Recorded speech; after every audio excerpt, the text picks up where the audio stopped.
संबोधन में गुहार कर सकेंगे। जो नवागत होंगे उनको तो बाबा जी के साकार रूप में जीते जागते दर्शन होंगे।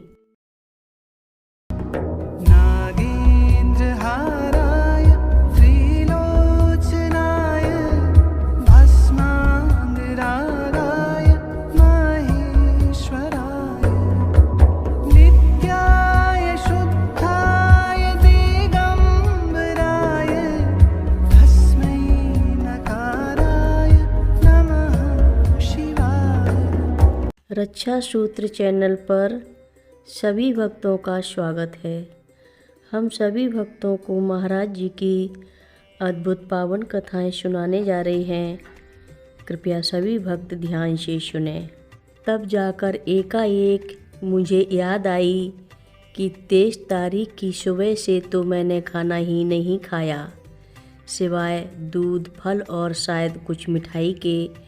ब्रह्मचारी बाबा जी तो पक्के रसोइये ठहरे, तो उन्होंने हम सबके लिए बहुत बढ़िया और जायकेदार भोजन बनाया। मैंने इतना छक्कर खाया कि खाना मेरे गले तक आ गया। उसके बाद कुछ इधर उधर की हल्की फुल्की और चलती हुई बातें करके मैं बहुत गहरी नींद में सो गया। यहाँ तक कि कोई सपना भी नहीं देखा। बाबा जी के मंदिर की प्रतिष्ठा और उद्घाटन तो 15 जून सन 1976 के लिए पूर्व निश्चित था। जैसा कि वहाँ के सभी मंदिरों के साथ हुआ, विनोद जोशी जुटे हुए थे सब तरह से इंतजाम में कि कहीं कुछ छूट ना जाए। इस चिरस्मरणीय अवसर पर और जिससे कि सारी विधियाँ ठीक तरह से संपन्न की जाएं, माँ ने नरोरा के एक बहुत ही प्रकांड विद्वान पंडित को इस अवसर के लिए आमंत्रित किया।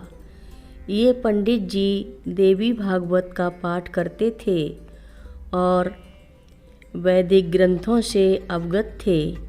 हिंदू रिवाज है कि मूर्ति की प्राण प्रतिष्ठा में विभिन्न प्रकार की सारी वैदिक विधियां संपन्न की जाएं और इस विधि विशेष के उपरांत ही ये माना जाता है कि अब इस मूर्ति में प्राण प्रतिष्ठा आ गए हैं और अब इसमें सजीव देवता निवास कर रहे हैं। एक बार बाबा जी ने मेरी माँ, जबकि वो 12 वर्ष से आश्रम में रह रही थीं, उनसे कहा कि वो उन्हें वैष्णो देवी की वो मूर्ति दिखा लाएं जो कि कैंची आश्रम में लाई गई थी, पर अभी प्राण प्रतिष्ठा नहीं हुई थी। माँ बाबा जी को अपने साथ देवी की मूर्ति वाले लकड़ी के बक्से के पास ले गईं। माँ ने बाबा जी को मूर्ति दिखाने के लिए उस बक्से का ढक्कन उठाया। बाबा जी ने मूर्ति को बहुत ध्यान से देखा। बस तभी मूर्ति ने अपनी आंखें टिमटिमाईं।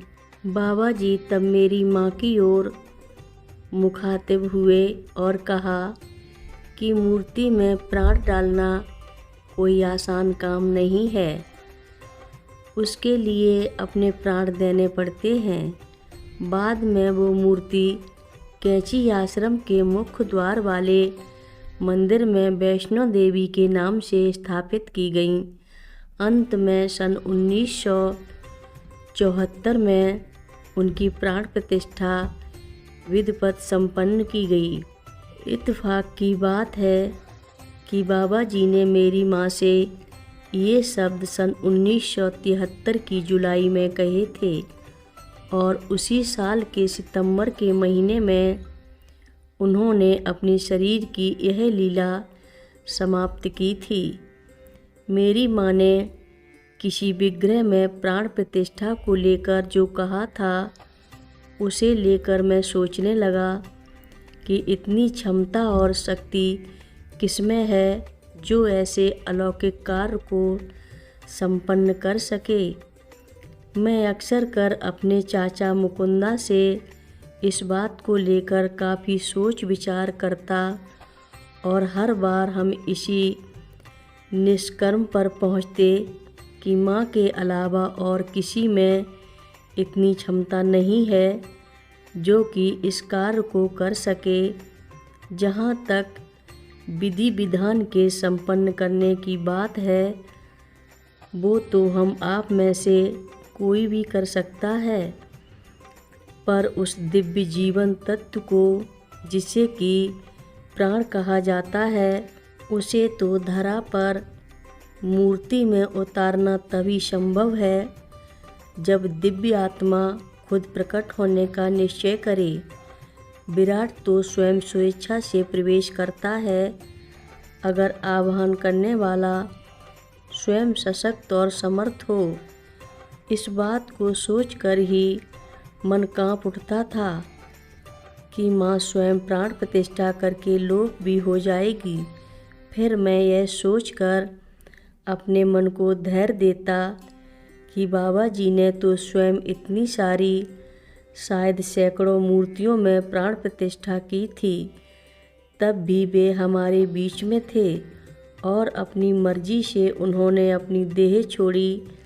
इसके बावजूद भी मेरे मन में इस बात को लेकर उथल पुथल होती रही और उसके साथ ही अज्ञात के बारे में भय भी।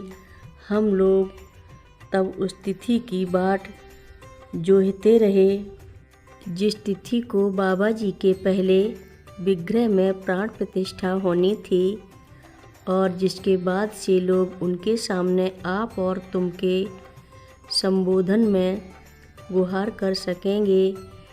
जो नवागत होंगे उनको तो बाबा जी के साकार रूप में जीते जागते दर्शन होंगे। कथा लंबी है, आगे की कथा सभी भक्तों को अगले भाग में सुनाएंगे। हर रोज़ महाराज जी की कथाएं सुनने के लिए रक्षा सूत्र चैनल को अवश्य सब्सक्राइब करें, शेयर करें और लाइक करें। घंटी बजाना ना भूलें। कमेंट बॉक्स में लिख भेजें, जय नीव करोरी बाबा जी महाराज। बोलो नीव करोरी बाबा जी महाराज की जय बोलो।